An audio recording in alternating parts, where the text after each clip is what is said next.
మనం సభకు పిలిచిన జనాలు వచ్చిన వాళ్ళందరూ నా వాళ్ళే అనుకోవడానికి లేదు. గతంలో నువ్వు సభకు పిలిస్తే కేసీఆర్ సభకు రేవంత్ రెడ్డి పాట పెట్టుకొని ఇన్నోళ్ళు ఉన్నారు.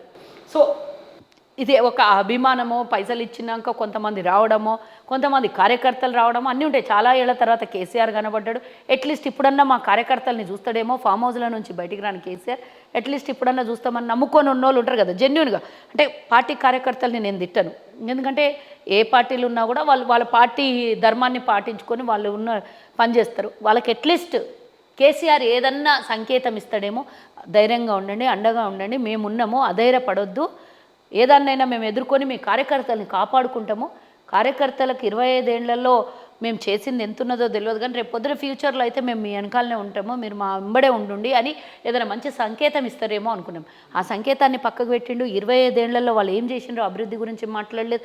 ఫ్యూచర్లో మేము కార్యకర్తలకు ఇది మా ఎజెండా అని చెప్తాడేమో అనుకున్నాం. అవి ఏవీ చెప్పలేదు. కేవలం కాంగ్రెస్ని తిట్టడం కోసం సభ పెట్టినట్లు కనబడింది. తిట్టినా పర్వాలేదు, మేము అధికారంలో ఉన్నాం, నువ్వు ప్రతిపక్ష నాయకుడివి, కానీ అది రజతోత్సవ వేడుకలు.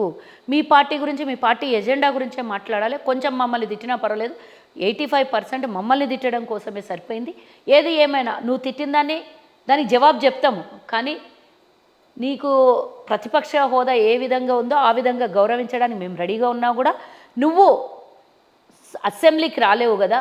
మళ్ళా పైగా పిల్లలు మాట్లాడిన దానికి అన్నాను. పిల్లలైనా సరే, పెద్దోళ్ళైనా సరే అధికారం ఉన్నప్పుడు తల వంచాల్సిందే.